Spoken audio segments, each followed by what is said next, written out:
Né, Luiz Seja Carlos? bem-vindo, meu irmão. Graça e paz. Amém. Graça e paz. Amém. Glória a Deus. Amém, irmãos. Nós vamos tratar hoje acerca de profecias. Profecias do livro de Daniel e o livro de Apocalipse. Profecias importantes que traz para nós um senso de responsabilidade muito grande. Como o Léo já disse aqui no início, nas primeiras aulas aqui, há um senso de responsabilidade que nós precisamos atingir, alcançar, tomar posse e usufruir, né? Avançar nessa missão, nesse propósito. E isso tem relação com as profecias do Senhor, que o Senhor entregou e confiou aos seus servos, os profetas. Como diz lá no profeta Amós, ele não fará coisa alguma sem revelar o seu segredo aos seus servos, os profetas. E acreditamos que os servos deste tempo têm total condições de receber e de avançar nesse propósito. Amém? Então, vamos compartilhar algo aqui sobre o livro de Daniel. O livro de Daniel tem muitas conexões com o livro de Apocalipse. E nós vamos passear por algumas dessas profecias. Antes de entrar no livro de Daniel, vamos ler primeiramente essa passagem de Mateus 24. Quando, pois, virdes o abominável da desolação, de que falou o profeta Daniel, no lugar santo, quem lê entenda, então os que estiverem na Judéia fujam para os montes. Quem estiver sobre o eirado, não desça a tirar de casa alguma coisa. E quem estiver no campo, não volte atrás para buscar a sua capa. Ai das que estiverem grávidas e das que amamentarem naqueles dias. Orai para que a vossa fuga não se dê no inverno, nem no sábado, porque nesse tempo haverá grande tribulação, como desde o princípio do mundo até agora não tem havido e nem haverá jamais. Amém? Então, tem algumas palavras-chave aí, nesta passagem de Mateus 24, que conecta já com Daniel. Por exemplo, nesse período de grande tribulação, desde o princípio até agora não tem havido e nem haverá jamais. É uma expressão que encontramos lá em Daniel, capítulo 12. Mais para frente, nós vamos trabalhar nessa profecia de Daniel 12. Mas aqui, o próprio Senhor Jesus já fala para nós. Quem lê, né, entenda o profeta Daniel. E ele fala de uma abominável da desolação no lugar santo. E outra passagem que fala deste texto, mesmo texto, está no livro de Lucas.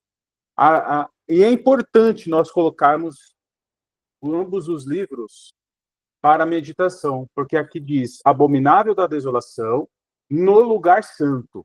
E no livro de Lucas diz assim: Quando, porém, virdes Jerusalém sitiada de exércitos, sabei que está próxima a sua devastação. Então, os que estiverem na Judéia fujam para os montes. Os que se encontrarem dentro da cidade, retirem-se. E os que estiverem nos campos, não entrem nela, porque estes dias são de vingança, para se cumprir tudo o que está escrito. Ai das que estiverem grávidas e das que amamentarem naqueles dias, porque haverá grande aflição na terra e ira contra este povo.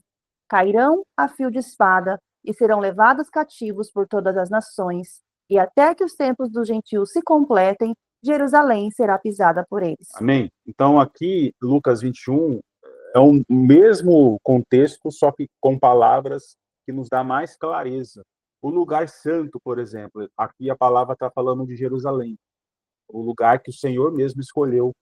Então, tem algumas situações que nós enxergamos o epicentro em Jerusalém, todavia, a grande tribulação, a grande aflição, ele se estende por todo o mundo. E até os tempos dos gentios se completem. Outra palavra importante acerca dos gentios que vão pisar Jerusalém. Para quem acompanhou a última aula aí, nós vamos entender Apocalipse capítulo 11, onde fala ali de medir o templo e que para não medir o átrio exterior, porque os gentios vão calcar com os pés por 42 meses. E a importância de entender 42 meses significa 3 anos e meio. E fala de um santuário. E nós entendemos ali que enxergamos Jerusalém como a igreja primitiva também cria. Todavia, nós também enxergamos uma perseguição aos santos. E essa perseguição aos santos não está somente ali em Jerusalém. Envolve o mundo inteiro, envolve a perseguição da igreja no tempo do fim. E essa perseguição da igreja nós vamos enxergar pelas profecias mais para frente e os escritos da igreja primitiva. Amém? Paz do Senhor, Paz do Senhor, irmão Marcos. Uhum. Maravilha. Vamos aqui. Paz. Amém. Então vamos trabalhar com as profecias de Daniel, capítulo 2, que fala da estátua. E aí o Senhor ele vai desenrolar as profecias e nós vamos perceber uma conexão que existe com essas profecias. Não são profecias isoladas. Elas estão conectadas entre si. A estátua, os 4 animais de Daniel 7, o carneiro e o bode de Daniel 8, a profecia das 70 semanas e a grande aflição que Jesus comentou em Mateus 24, Lucas também, que está lá em Daniel, capítulos 11 e principalmente capítulo 12. E as conexões que vamos encontrar com o livro de Apocalipse, nos capítulos 11 e 12. A gente já falou das 2 testemunhas, os irmãos vão entender bem essa questão. O agir da besta, o chifre pequeno apontando para a besta, né? E a relação dessas cabeças da besta que nós encontramos no Apocalipse, capítulo 17.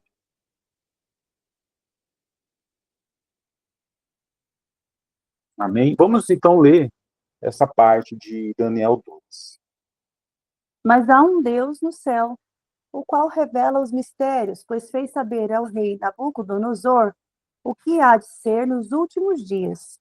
Daniel 2, 28. Quer que eu leia 41 também já? Pode ler. Quanto ao que viste dos pés e dos artelhos, em parte de barro de oleiro e em parte de ferro, será esse um reino dividido. Amém. Aqui em Daniel 2, nós já percebemos uma linha do tempo. Quando nós estudamos a estátua de Nabucodonosor, nós vamos perceber essa linha do tempo. Fala da Babilônia, o próprio Daniel esclarece para o rei Nabucodonosor: tu, ó rei, és a cabeça de ouro. E aí a gente percebe que existe uma linha do tempo destes impérios no decorrer da história. Babilônia, depois da Babilônia, Medo-Persa, depois do Medo-Persa, o reino da Grécia, depois Roma, e a importância de conhecer estes últimos tempos aí.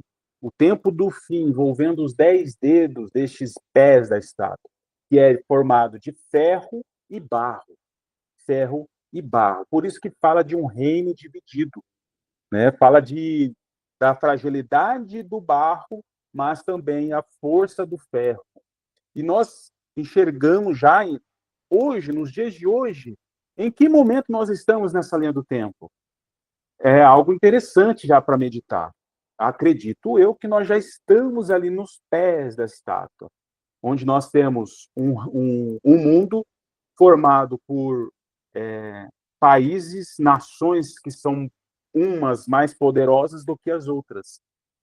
Algumas fragilizadas por conta da economia, por conta da força bélica, por exemplo, mas outras já bem fortalecidas, tanto no lado oriental como no lado ocidental. E por que eu falo do lado oriental e ocidental? Porque nós vamos enxergar ali 2 pernas. Né? Nessa linha do tempo, tem o Império Romano que se dividiu em 2. Tem a parte dos bizantinos, por exemplo, no Oriente, né? E a parte europeia do lado ocidental. E daí em diante, houve todo um desmembramento. Não era só um império, passou a ser dividido em diversas nações, diversos impérios. Tanto que na Primeira Guerra Mundial, existiam impérios confrontando entre si. Império turco-otomano, Império germânico, Império da Itália, o Império Russo, vários impérios, ainda antes ali da Primeira Guerra Mundial. Depois que teve a Primeira Guerra Mundial, então houve ali a pulverização ainda mais de outras nações. E hoje nós já percebemos muitas nações não são mais chamadas de impérios, são nações, e umas mais fortes do que as outras. Ou seja, um reino dividido, diversas nações aí. Uma maneira de enxergar, um prisma para podermos enxergar isso. Né? Existem outros prismas de enxergar essa união, por exemplo, do ferro com barro. Nós escrevemos um livro, né, chamado Armadilhas Digitais e apontamos também acerca do avanço do ferro. O ferro, ele traz consigo a tecnologia, e a tecnologia, né, cada vez mais atrelado ao homem. É o barro, o homem formado do pó da terra, o barro, né, se entrelaçando com a tecnologia. É a maneira também de enxergar, outra maneira de enxergar, né, no avanço destas nações e a ambição pela tecnologia, né, atrelada ao homem. Então, aqui nós enxergamos uma linha do tempo. E no tempo do fim, porque aqui está escrito no verso 28, fala que vai acontecer nos últimos dias. Então, nos últimos dias está apontando para o tempo do fim também. E nós vamos enxergar aí o avanço desses 10 dedos, acredito eu, que nós não ainda estamos enxergando os 10 dedos. Ainda existem alguns dedos para enxergar. A gente consegue pincelar algumas possibilidades, mas os 10 reis ainda não estão formados. Os 10 dedos já estão. Mas nos dias destes reis, o Deus do céu suscitará um reino que não será jamais destruído. Este reino não passará a outro povo, esmiuçará e consumirá todos estes reinos, mas ele mesmo subsistirá para sempre. Como viste que do monte foi cortada uma pedra, sem auxílio de mãos, e ela esmiuçou o ferro, o bronze, o barro, a prata e o ouro. O grande Deus fez saber ao rei o que há de ser futuramente. Certo é o sonho e fiel a sua interpretação. Amém? Com relação a Daniel, capítulo 2, perceba que nos dias destes reis já faz uma relação interessante dos 10 dedos dos pés da estátua com reis. Então, por isso que a igreja primitiva, ela já traz na sua interpretação que os 10 chifres da besta se refere aos 10 dedos dos pés da estátua. Isso a gente vai ver mais para frente. Os escritos de Irineu de Leão, por exemplo. E reiterando aqui, quem foi Irineu de Leão? Irineu de Leão foi discípulo de Policarpo. E Policarpo, por sua vez, aprendeu diretamente de João. Então, nós estamos comentando aqui, irmão da igreja primitiva, Irineu de Leão, do século II.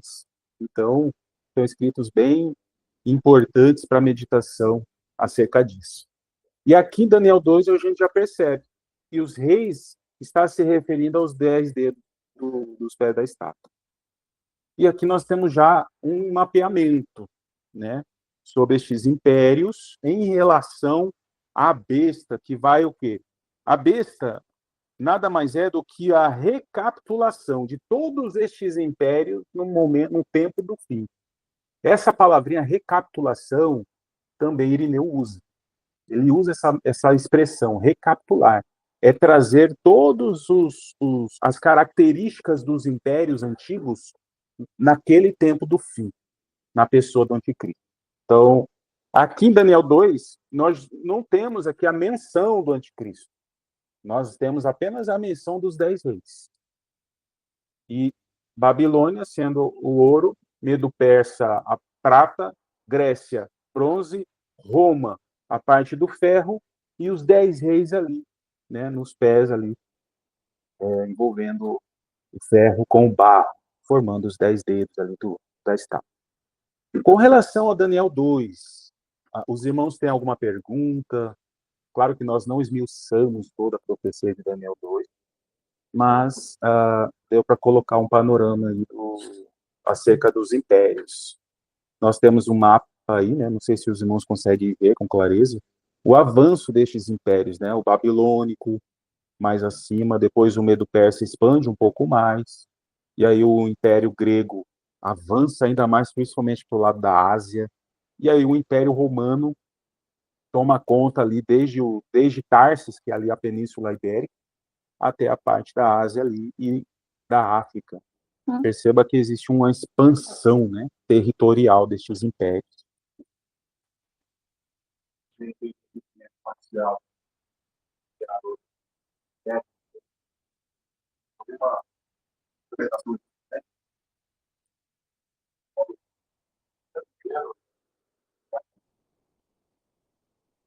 Esse primeiro ciclo de Augusto até o Nero, aí ele fala que Nero foi a pista né? Que foi mostra isso tudo que teve uma colônia do Senado, depois ele voltou novamente para o poder, depois ele discutiu. E aí tem 3 vezes que ele já tem imperadores, Alba, Altão, né? E aí depois ele fala dos 3. Então, até Domiciano.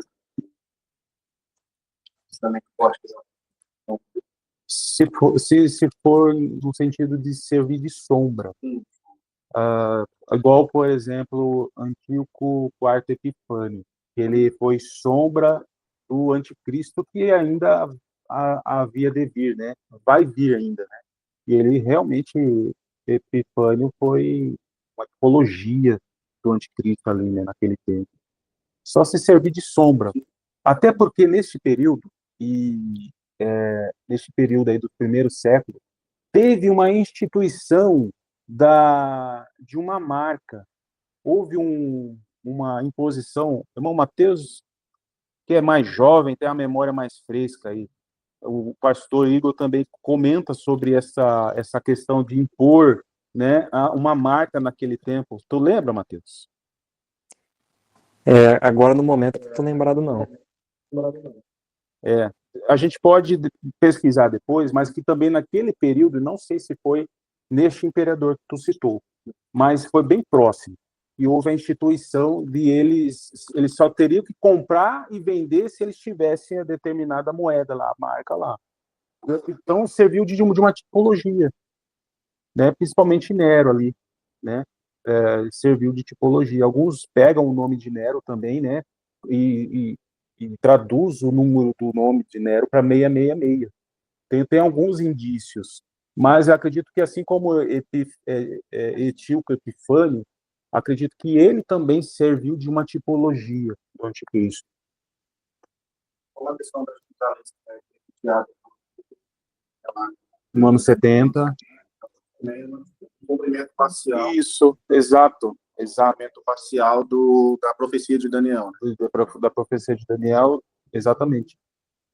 Anos 70 houve o cerco, né? Houve o cerco, houve a destruição, tudinho, mas não é a grande aflição no qual nunca houve na história e jamais haverá, né? Essa expressão nunca houve, jamais haverá, tal tamanho, né, a aflição, a gente entende que tem um apontamento para o tempo do fim. São anos 70 também, tem muita tipologia.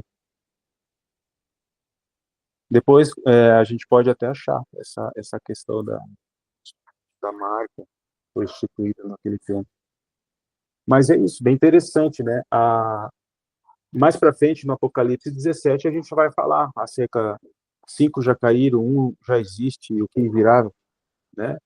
Reinará por pouco tempo. Essas expressões a gente enxerga lá no Apocalipse 17. Vamos falar dos animais aqui, Daniel 7.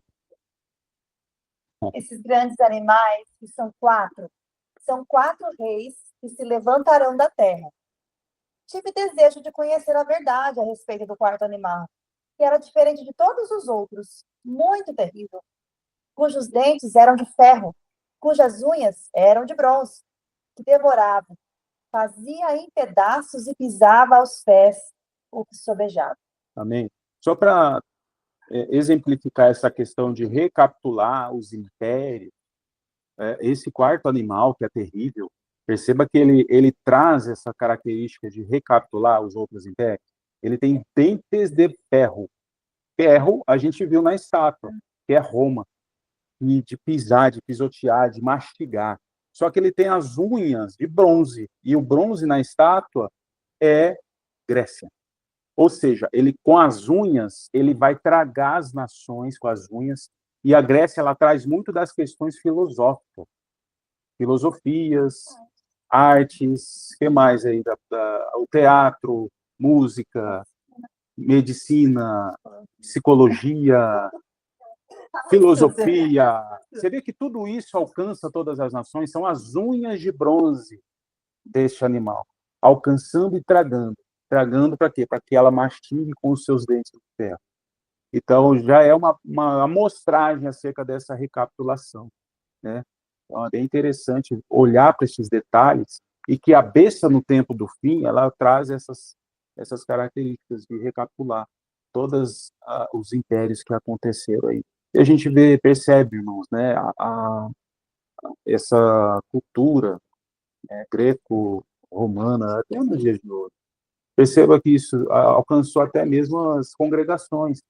A arquitetura, por exemplo, qualquer arquitetura que a gente olha, de fazer aquele tablado mais elevado, né? A acústica, né? Dando ênfase àquela pessoa que está lá no centro ali. Tudo isso tem um viés ideológico grego, romano. Também. Também a própria igreja recebeu, vou falar sobre isso na igreja falsa, e ela tem a forma de governo da igreja, a liturgia toda veio de Roma. Veio o Império Romano, caiu o Império Romano, veio pela Igreja de Roma, e aí esse legado, né, esse legado do Império Romano, ele também entrou nas igrejas evangélicas a partir da forma de governo e da liturgia de culto. Muito interessante. Justamente porque nossas leis são baseadas em Roma, praticamente quase tudo que a gente tem hoje é baseado naquilo que Roma e a Grécia fizeram. Não deixa aí o microfone. Não, porque a gente divide aqui, ó. A gente divide aqui, ó. Muito bom. Então tem muita coisa, gente, para a gente meditar, sabe? Sobre essas características e a necessidade de estarmos atentos às sutilezas. Fica atento aí. Só para despertar, né? Se fosse a trombeta, Coração. Mas é isso. Estarmos atentos a essas sutilezas que existem. Os irmãos têm algo para comentar aqui? Os irmãos também do online? Deixa eu avançar aqui. Irmão Mateus, pode falar, meu irmão. Não, é só para avisar que depois que você mudou o microfone de lugar, ficou mais baixo a voz. Agora está muito baixa? Fica falhando, tem que deixar mais em cima mesmo. Tá, então vamos resolver. Aqui, ó. Aqui não.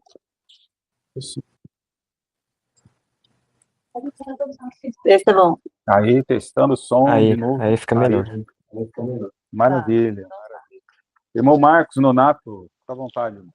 Obrigado. Paz aí, meus queridos. Sobre o áudio, quem é outra pessoa que está falando? É o Leonardo? É o Léo. Ah, tá. Não, o áudio dele estava ruim, mas agora ficou beleza. Beleza? Agora ficou bom. O microfone lá nele. Não era o áudio seu, não, Ricardo. Era do irmão Leonardo. Gostei. Esse tema é maravilhoso, né? Esse tema é maravilhoso. Muita gente quer interpretar. Muita gente, assim, eu vou usar. Não vou citar nomes, né? Detalhado. Mas muita gente, muita instituição, né? Quer interpretar e muita gente interpreta de forma errada. Mas eu achei muito interessante o que você falou, né? Da mistura, né? Não é novidade, né? Da mistura do barro com ferro, né? Da tecnologia. Isso aí é realmente muito interessante. E é uma das coisas que Jesus vai abolir, né? Creio eu. Não é isso? É só isso que eu queria falar. Acredito. Obrigado aí pela oportunidade. Não vai ter... Amém. Obrigado. Nós agradecemos também. Realmente, tem coisas que não vai ter no milênio. Não vai ter celular, né? Não vai ter Coca-Cola. Então, não vai ter muita coisa lá no milênio. Vai estar lindo, né?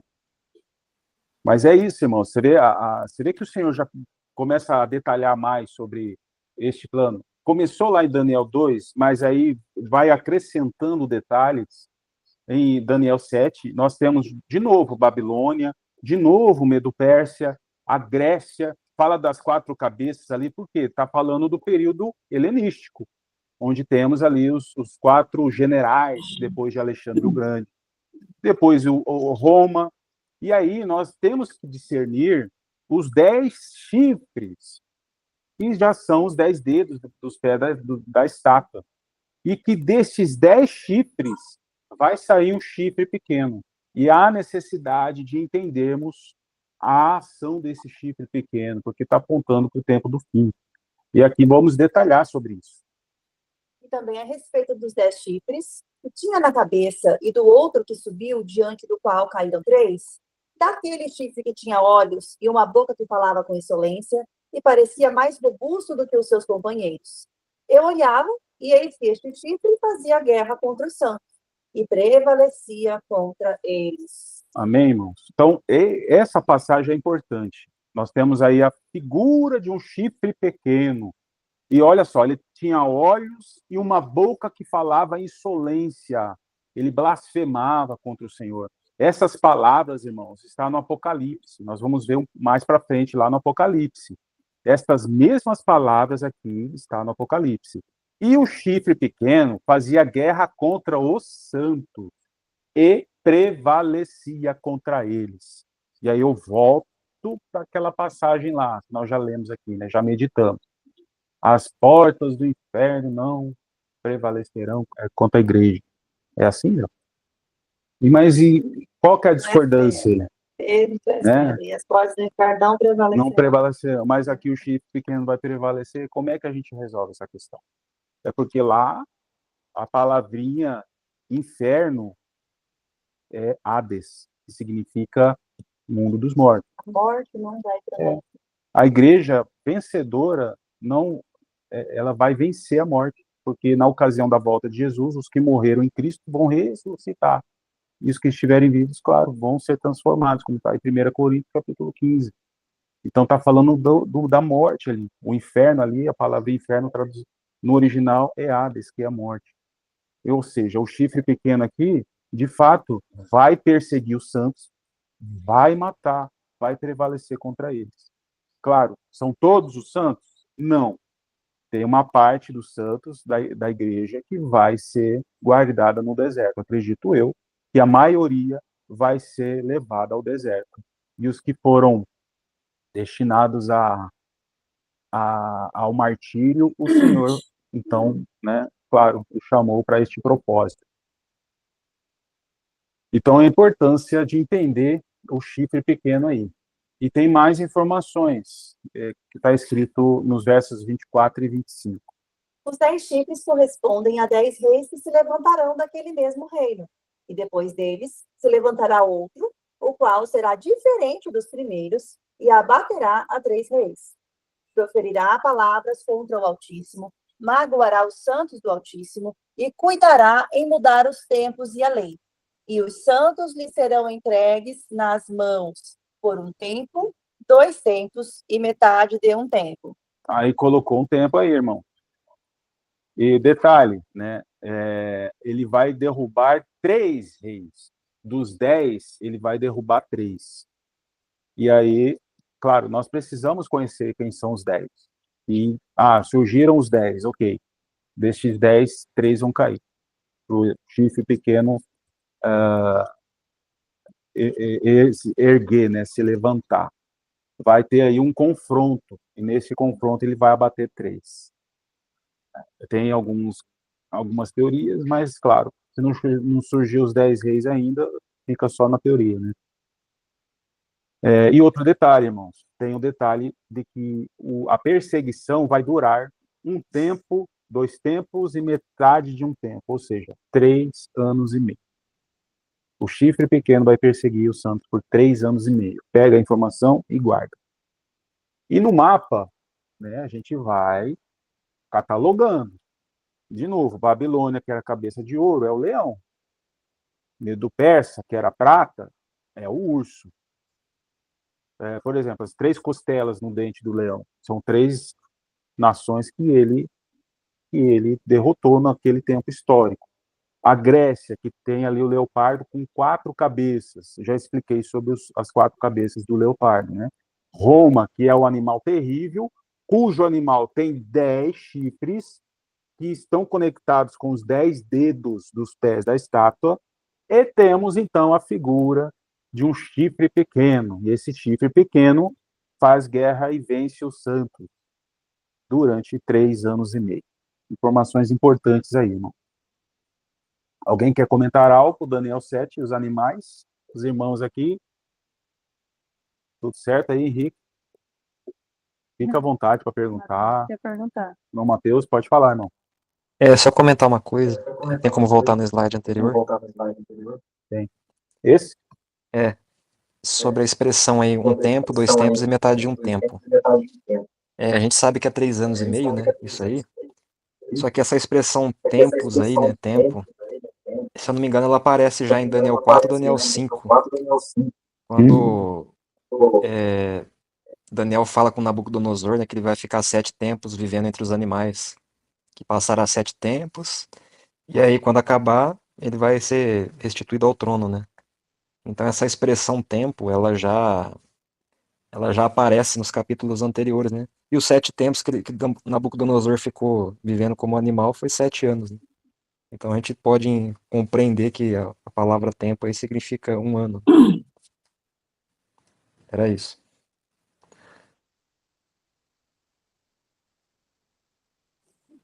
Exatamente. O David tá moderando aí, né, irmão? Estou tentando ajudar aqui, ó.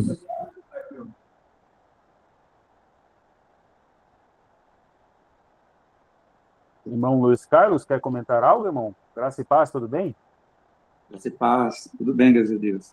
Então, tem algumas escolas teológicas, né, que diz que esses santos que serão perseguidos é só o povo judeu. É verdade isso?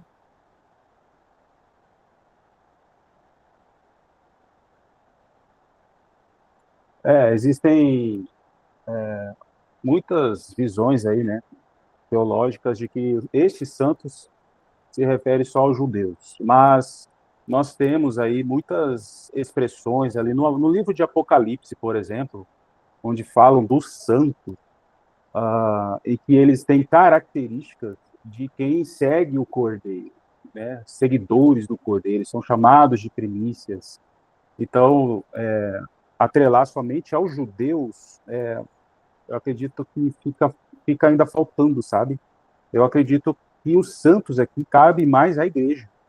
Até porque o entendimento da igreja primitiva, a igreja que foi alicerçada na doutrina dos apóstolos, também defendia que a igreja era perseguida pelo anticristo. E nós vamos trazer aqui, não sei se hoje ainda vai dar tempo, né, mas que no outro dia nós vamos colocar os escritos aqui da igreja primitiva, principalmente Irineu de Leão, que ele declara que o anticristo, que é o chifre pequeno, persegue a igreja, e ele diz igreja, ele não diz santos, ele diz igreja.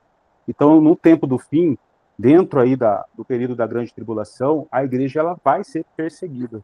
Acreditamos nessa visão mais ampla, né, que as escrituras nos mostram.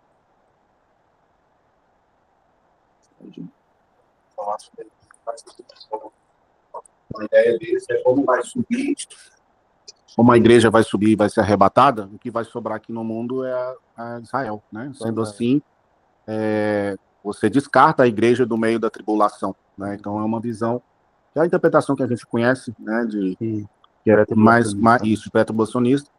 Então não tem sentido a igreja passar pela tribulação, né? Então a gente já estudou sobre isso daqui, que é uma visão errônea, né? Sobre a interpretação das escrituras.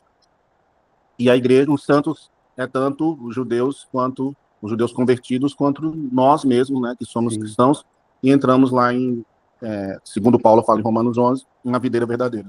Amém. Dá para deixar com o Léo, amor? Ele não quer. Amém. Amém. Mas mais para frente aqui, nós vamos detalhar mais sobre essa perseguição. No próprio livro de Daniel fala sobre essa perseguição, e o livro de Apocalipse também, acredito que daí vai clarear mais essa questão. Pode falar, irmão. Bom, Ricardo, nós devemos nos concentrar mais no último animal, com efeito de prestarmos atenção na revelação para estes fins, o que nós estamos estudando, né, para fins dos tempos. Os outros animais eram só para aquela época ou não? Ainda está vigente para agora, na visão dele?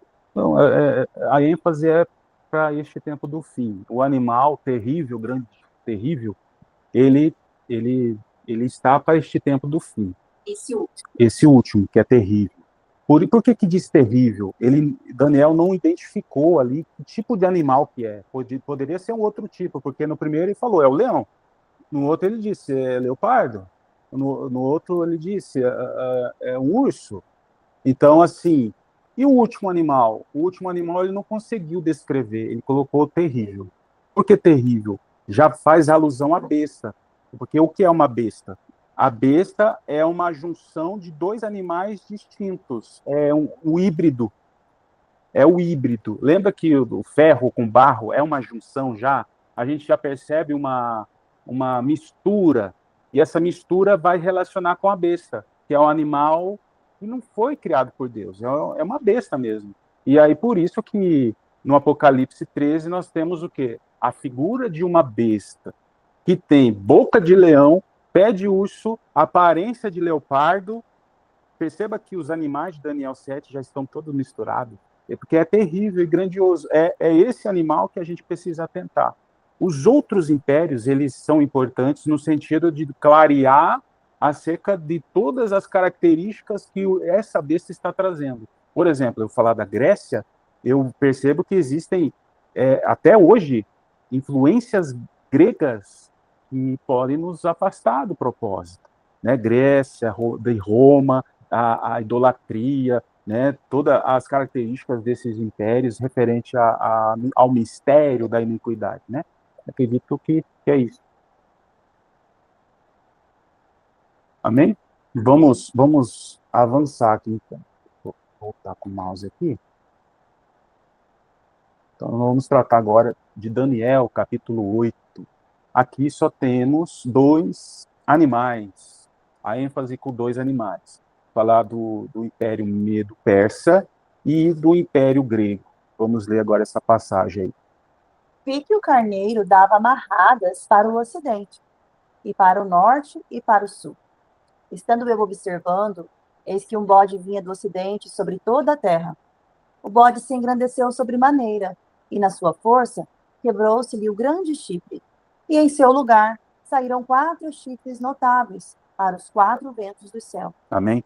Então aqui fala de dois animais. O primeiro é um carneiro com 2 chifres, está falando do Medo e da Pérsia, onde um sobressai sobre o outro.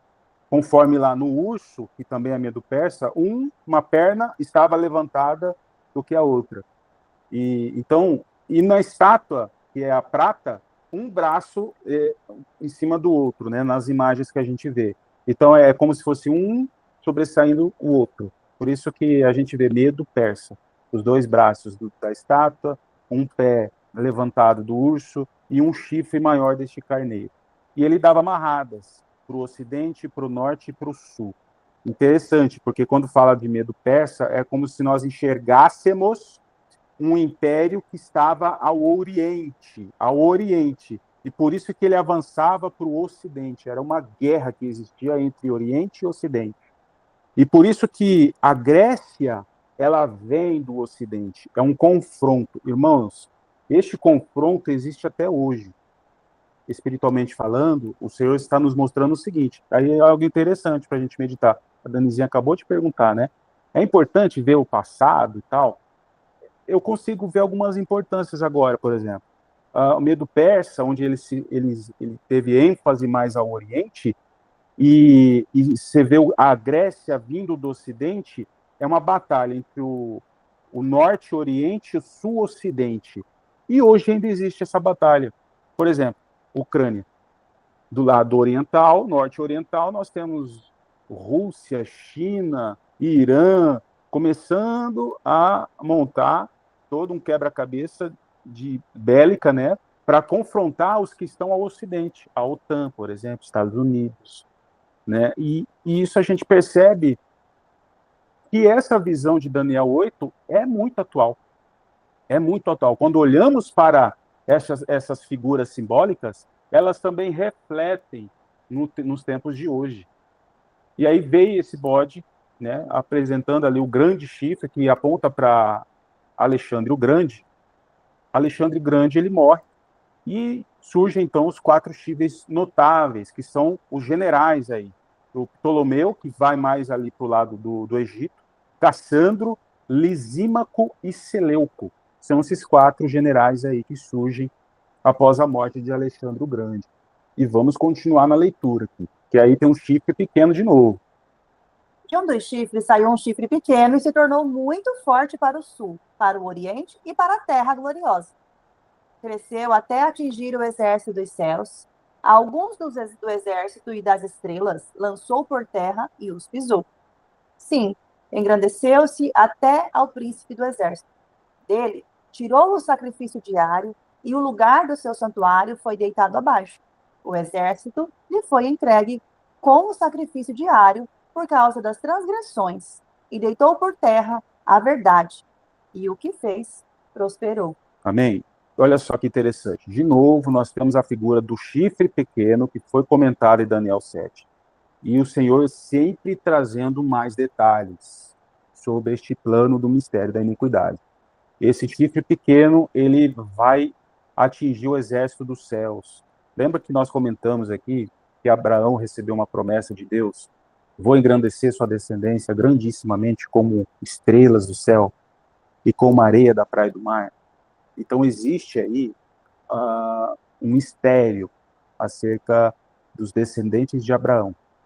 E as estrelas do céu, o próprio Irineu de Leão esclarece que esses descendentes como estrelas vai apontar para a igreja, os que serão glorificados. E ele usa isso Daniel capítulo 12, verso 3. Então existe uma batalha, e essa batalha do chifre pequeno também ocorre contra as estrelas do céu. E existe uma batalha de realmente contra a igreja. Aqui eu enxergo a igreja sendo perseguida. Tanto é que ele fala de tirar o sacrifício diário. E é o chifre pequeno que tira o sacrifício diário. Interessante atentar para essas expressões, porque mais à frente no próprio livro de Daniel fala de sacrifício diário que é tirado, que vai cessar. E nós já vimos aqui em aulas anteriores também, principalmente quando falamos das 7 igrejas, que existe um sacrifício contínuo, um sacrifício diário, né, de maneira espiritual, né, como o próprio escritor de Hebreus fala, né, apresentai os vossos lábios como louvores, né, sacrifícios de louvor agradáveis a Deus. A igreja ela também oferece sacrifício diário, só que é de maneira espiritual, através das orações. Por isso que juntamente com o incensário, o altar de ouro, que é o incensário ali, o altar de incenso, vai remeter às orações dos santos, que nós também lemos lá em Apocalipse. No capítulo 8, capítulo 9, nós temos a figura de um incensário, e lá fala que lá são as orações dos santos. E juntamente ali na sombra, no altar de ouro, o sumo sacerdote tinha que reparar o quê? A menorá, o castiçal, juntamente com o altar de ouro. O altar de ouro e castiçal estão juntos ali na manutenção diária. Então, isso está relacionado com a igreja, porque eles são de ouro. Quando fala ouro, está falando daqueles que são movidos para o propósito de serem glorificados. Amém? Importante entender essa questão do sacrifício diário acerca da igreja. Vão existir judeus no tempo do fim, em Jerusalém, oferecendo sacrifício literal? Existe a possibilidade, até porque existem muitos judeus ortodoxos que vão querer realizar essas práticas. Mas nós precisamos atentar para o povo santo que vai estar neste lugar que vai oferecer sacrifício diário espiritual diante do Senhor neste tempo. E vai apontar para o ministério das duas testemunhas. A gente depois vai mostrar a linha do tempo, onde antes de acontecer a perseguição, vai existir o quê? O ministério das duas testemunhas. É o toque de trombeta, é o chamado ao arrependimento, é o grande avivamento. Se fala de um grande avivamento, de quebrantamento, de arrependimento, fala de oração, fala de pano de saco. Isso não é apresentar sacrifício ao Senhor, aprazível com as orações dos santos? Então, esse sacrifício diário das orações dos santos vai ser tirado através de perseguição e de morte aos santos. Calando a voz dos santos. Calando a voz dos santos. E falando um pouco mais aí de Daniel 8. Entende, filho do homem, pois esta visão se refere ao tempo do fim. Levantar-se-á um rei de feroz catadura e especialista em intrigas. Grande é o seu poder, mas não por sua própria força. Causará estupendas destruições, prosperará e fará o que lhe aprouver. Destruirá os poderosos e o povo santo. De novo, vai perseguir, vai ser um rei feroz. E está para o tempo do fim. De novo, tempo do fim. E nós temos, então, um mapeamento de Daniel 8. Daniel 8.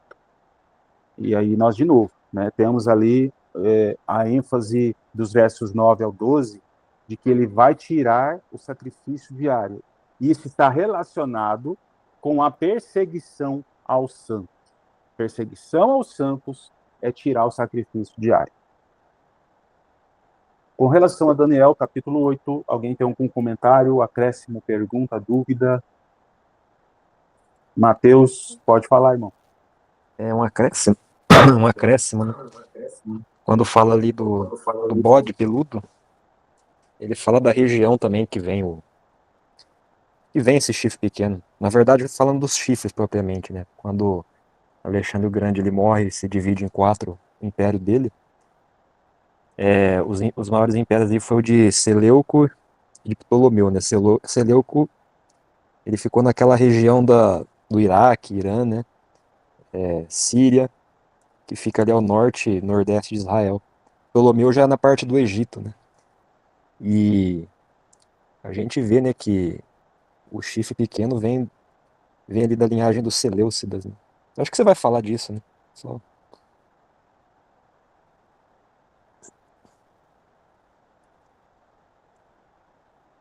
É que Então, foi bom você ter comentado. Pode completar aí.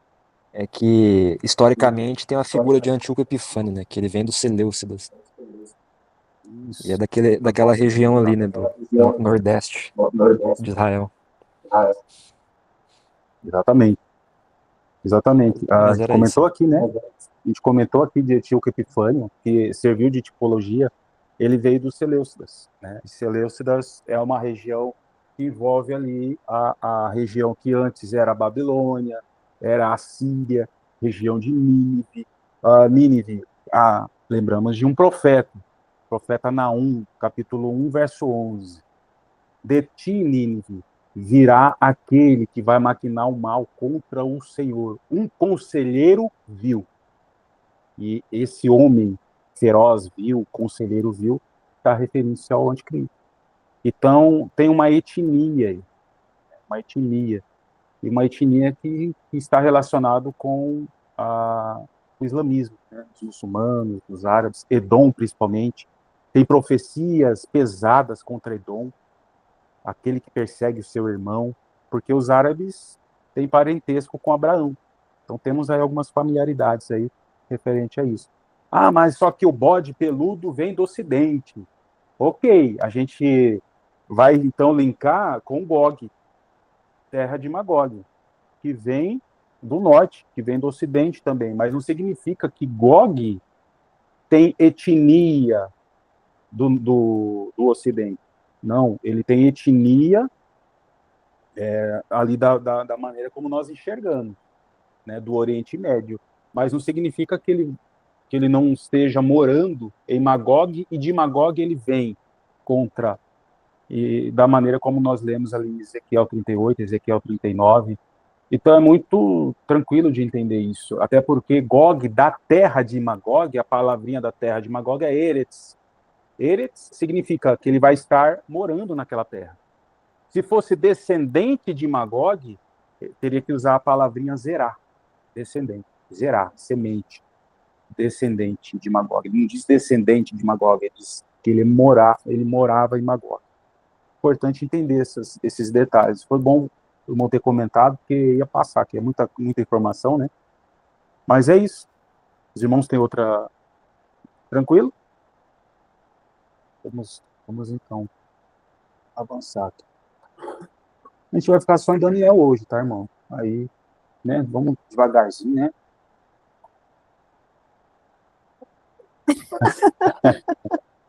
Daí, semana que vem, a gente faz os links com o Apocalipse. Falava ainda na oração, quando o homem Gabriel, que eu tinha observado na minha visão ao princípio, veio rapidamente voando e me tocou à hora do sacrifício da tarde. Ele queria instruir-me, falou comigo e disse: Daniel, agora saí para fazer-te entender o sentido. Amém. Eu quis deixar essa passagem, irmãos, de Daniel 9, para explicar novamente.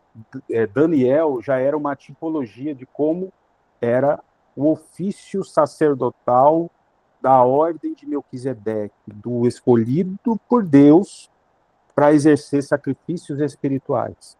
No sacrifício da tarde, ele estava o quê? Orando. Ele não estava sacrificando um bode ali, fazendo...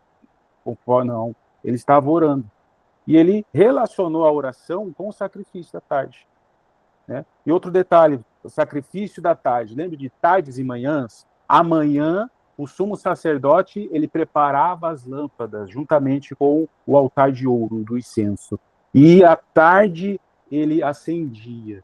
Então, para mim é um link. Olha, presta atenção que essa profecia das 70 semanas está relacionada ao tempo do fim, está relacionada ao acendimento das lâmpadas no sacrifício da tarde, numa chuva serôdia, o derramar intenso do Espírito sobre a igreja.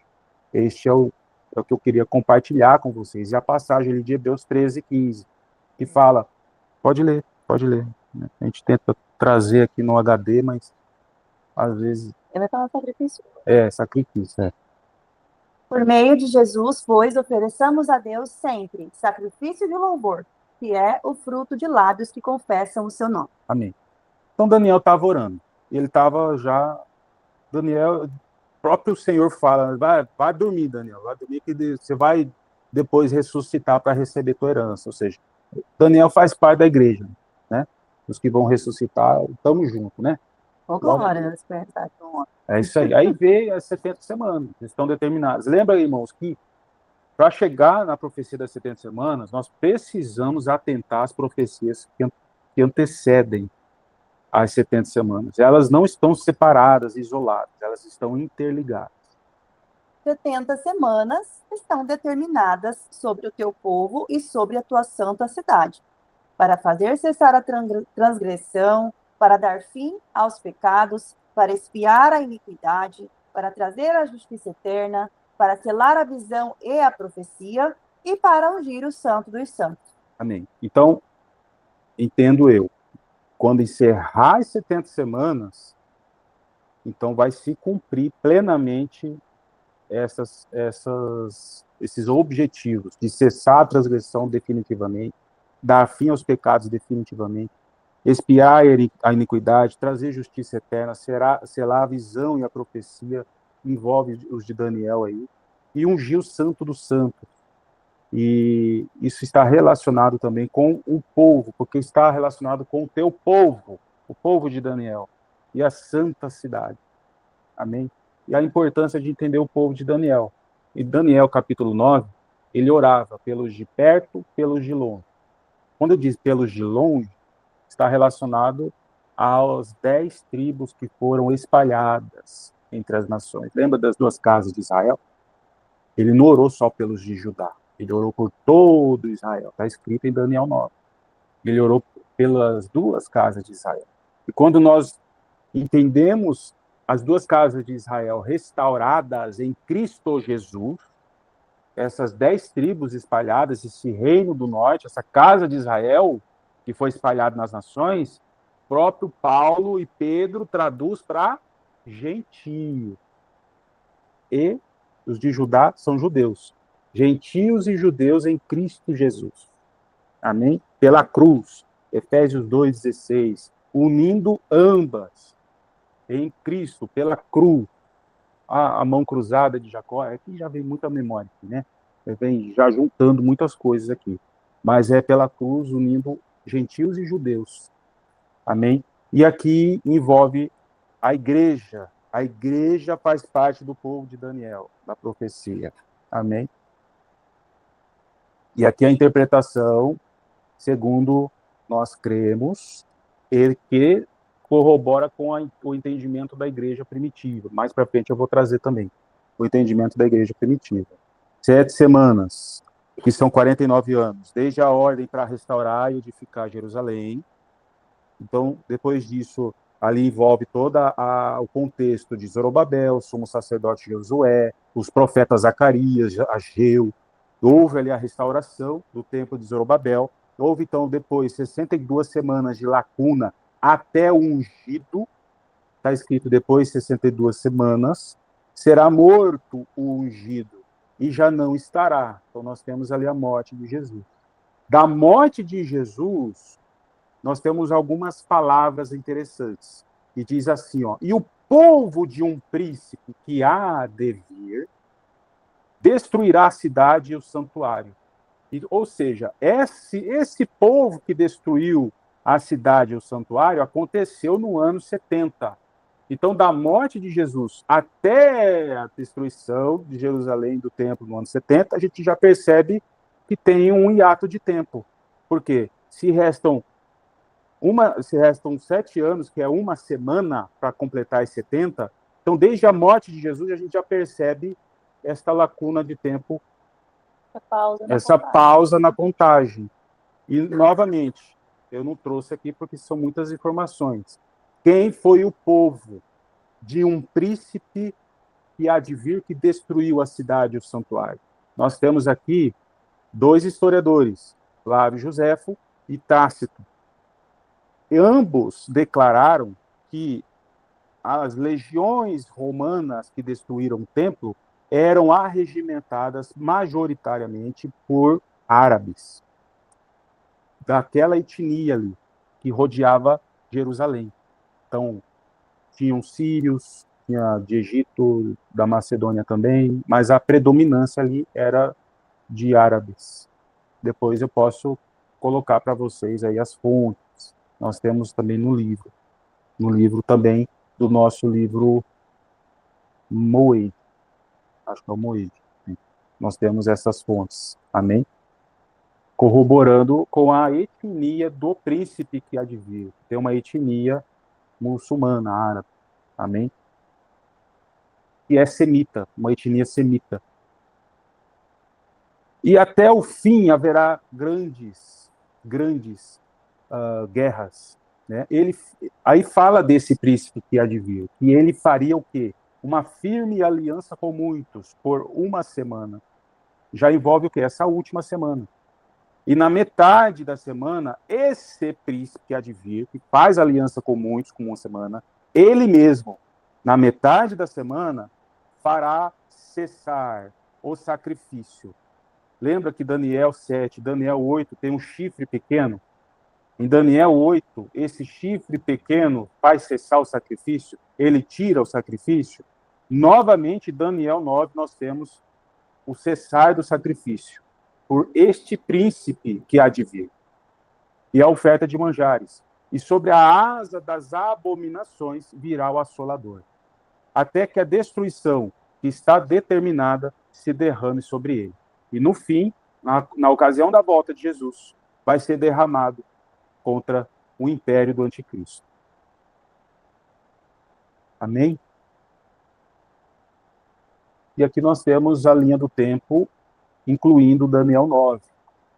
E nos períodos ali da reconstrução do templo, é o período de Medo Persa, até porque tivemos aí os decretos de Ciro, Dário, Artaxerxes, que corroboraram aí para a restauração da cidade, do templo. E depois disso até Jesus.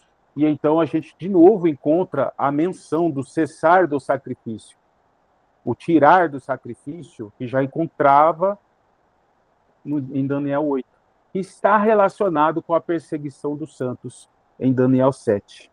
Aí a importância de conectar as profecias. E temos a figura desse chifre pequeno. Alguém quer complementar, comentar, perguntar?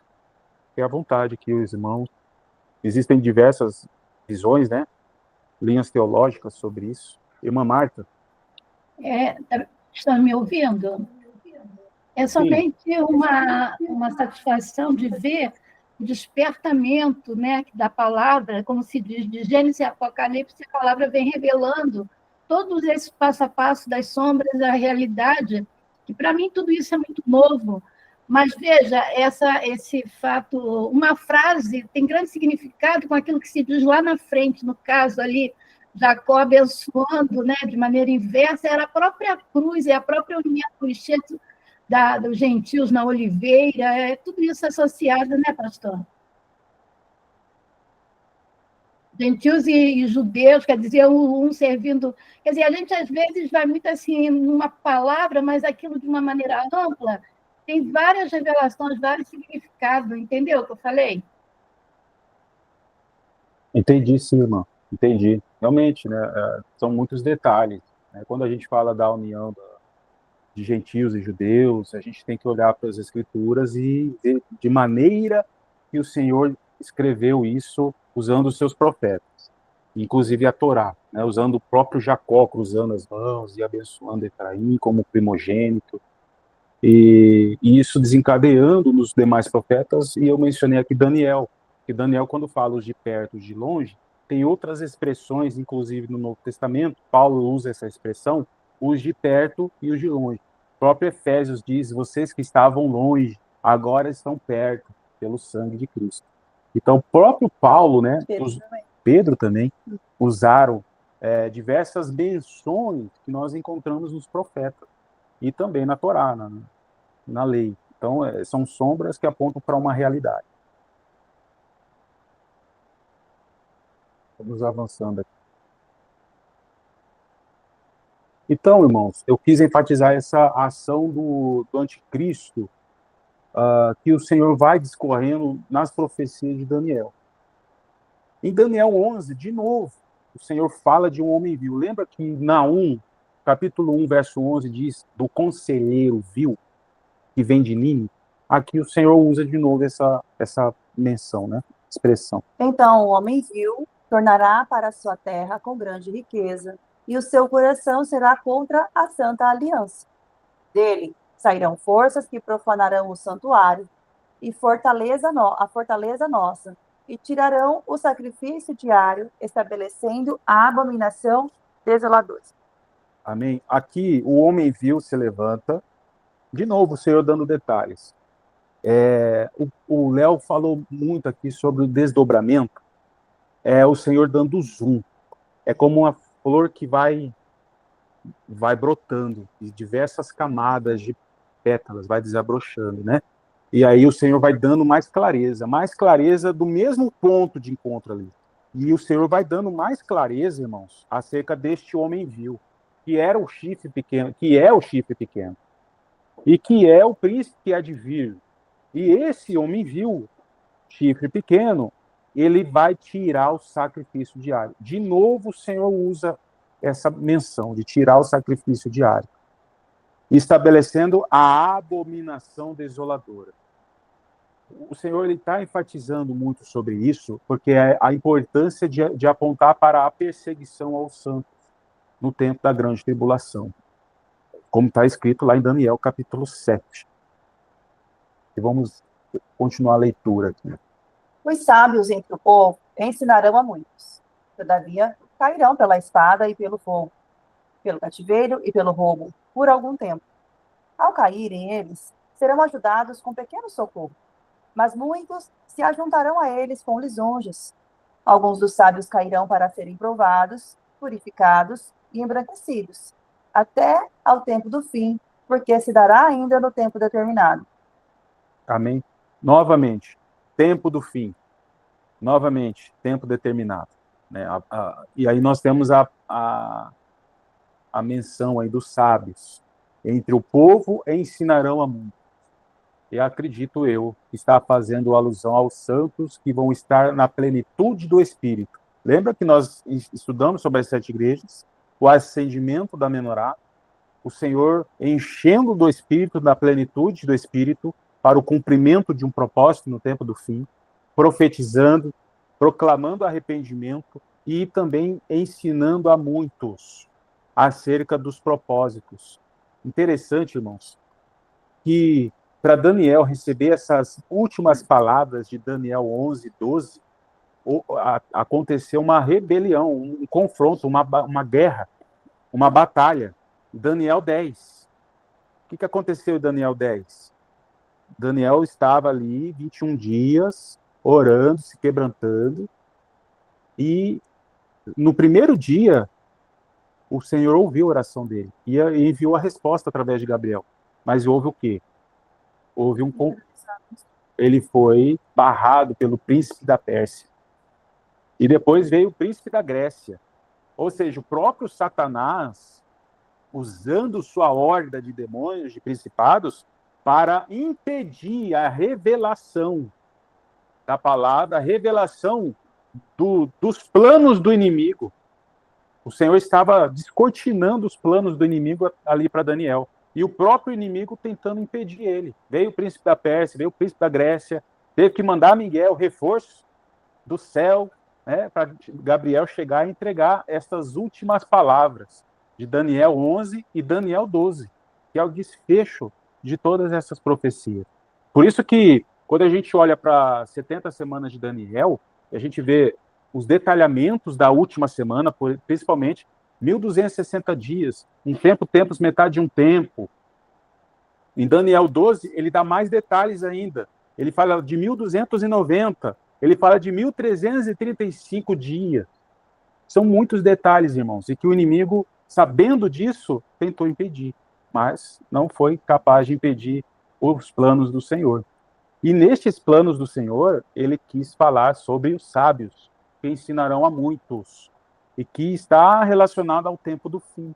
É a plenitude do Espírito sobre a igreja, que vai avançar, e vai proclamar arrependimento, e vai proclamar uma palavra do evangelho genuíno em todo o mundo. Então virá o fim, como declarou Jesus. Tem mais um ainda. Ainda fala Daniel 12. Nesse tempo, se levantará Miguel, o grande príncipe, o defensor dos filhos do teu povo, e haverá tempo de angústia, qual nunca houve, desde que houve nação até aquele tempo. Mas naquele tempo será salvo o teu povo, todo aquele que for achado escrito no livro. Amém? Então aqui, irmãos, é a grande aflição que Jesus declarou lá em Mateus 24, lá em Lucas 21, e ele usou essa expressão, no qual nunca houve, até aquele tempo. Então, a gente está falando de que Jesus mencionou Daniel, não foi à toa. É para nos ensinar acerca dos propósitos do Senhor para o povo que será salvo. Entenda, irmãos, que o povo que está escrito no livro, que povo que é esse que está escrito no livro? Que vai ser salvo no tempo de grande aflição, se não a igreja. A igreja dos primogênitos, com os seus nomes arrolados dos céus. Hebreus. Vamos lá, irmão. Mateus, vai. Acho que é Hebreus 12, Hebreus.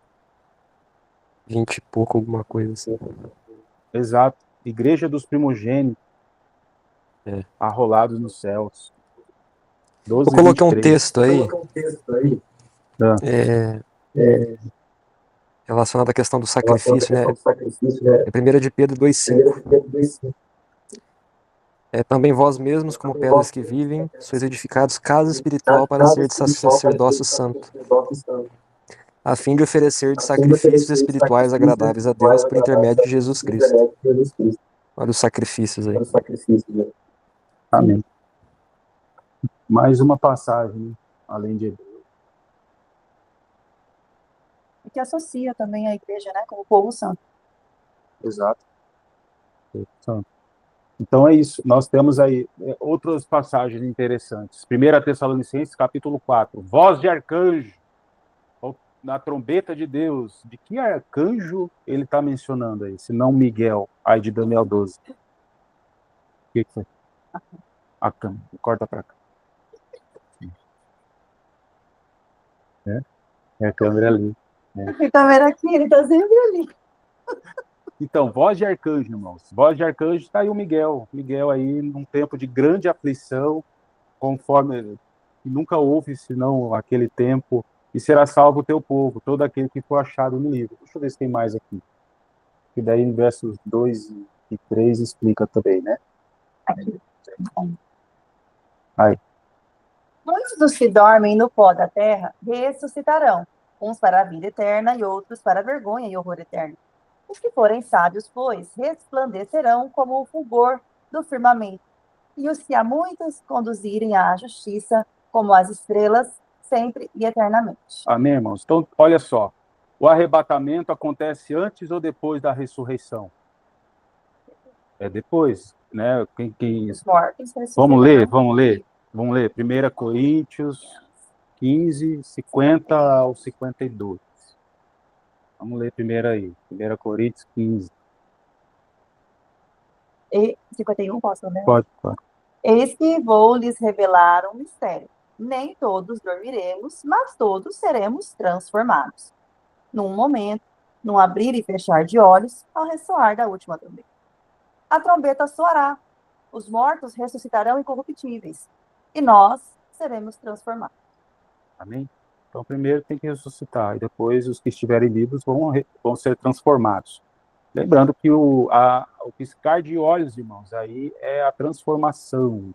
Amém?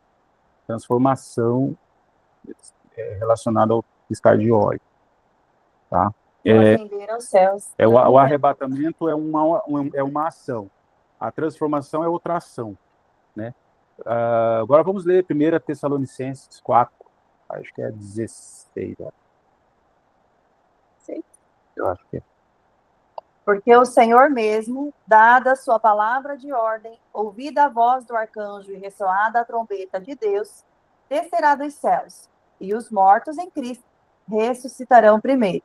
E depois nós, os vivos, os que ficarmos, seremos arrebatados juntamente com eles entre nuvens para o encontro com o Senhor nos ares, e assim estaremos para sempre com o Senhor.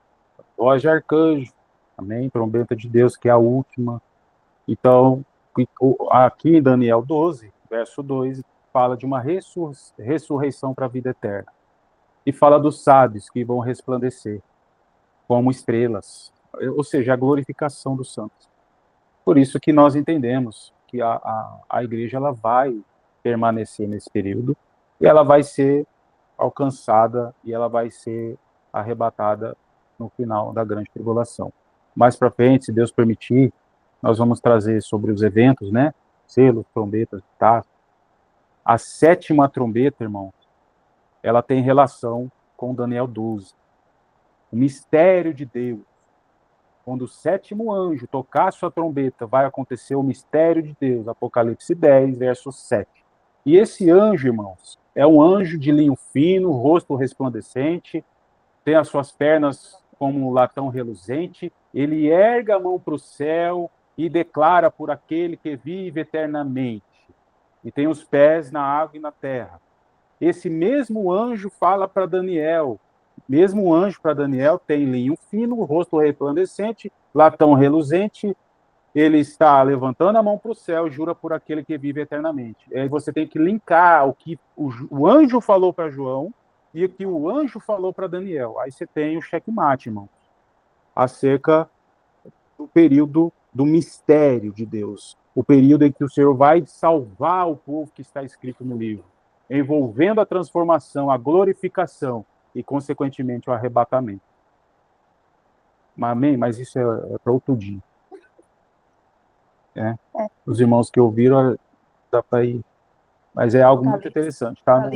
Apocalipse 10:7, Apocalipse 10:7 e Daniel 12:7. É o que o anjo fala para João e o que o anjo fala para Daniel. É só pegar os dois e juntar. Como diz Jesus, quem lê, Quem não quem entende. lê, entenda. Apocalipse 10:7, Daniel 12:7. E Daniel 12:7 fala que vai acontecer essas maravilhas que a gente acabou de ver. Quais maravilhas. Miguel, salvação dos que estão escritos no livro, a ressurreição, a glorificação, essas maravilhas, vai acontecer depois de um tempo, metade de um tempo, depois que encerrar o poder do povo santo. O poder do povo santo acontece na primeira metade, 1260, 2 testemunhas. Quando encerrar o poder do povo santo, aí acontece a perseguição, mais 3 anos e meio, e no final, que o anjo declara em Daniel 12:7, vai acontecer essas maravilhas que a gente acabou de relatar aqui. É no final, é no último dia. Por isso que Jesus falou, eu ressuscitarei no último dia. João capítulo 6. Eu ressuscitarei no último dia. No último dia, que último dia que é esse? É o último dia da profecia das 70 semanas. No 1260 finais. Exatamente. Deus é perfeito, assim, ó, no dardo. Deus é perfeito. E aí, irmãos, vamos encerrar por aqui. Tem mais uma leitura só. Vamos. O homem vestido de linho que estava acima das águas do rio, a gente acabou de falar. Acabei de falar, né? Vamos deixar essa curiosidade próxima. No próximo? Então tá. Então fica então. Vamos deixar para isso aqui, porque daí a gente entra no Apocalipse. A gente deixa isso aqui, ó, como introdução. A gente deixa essa parte como introdução, tá bom? Isso que eu comentei aqui, de linkar Apocalipse e Daniel, tá bom?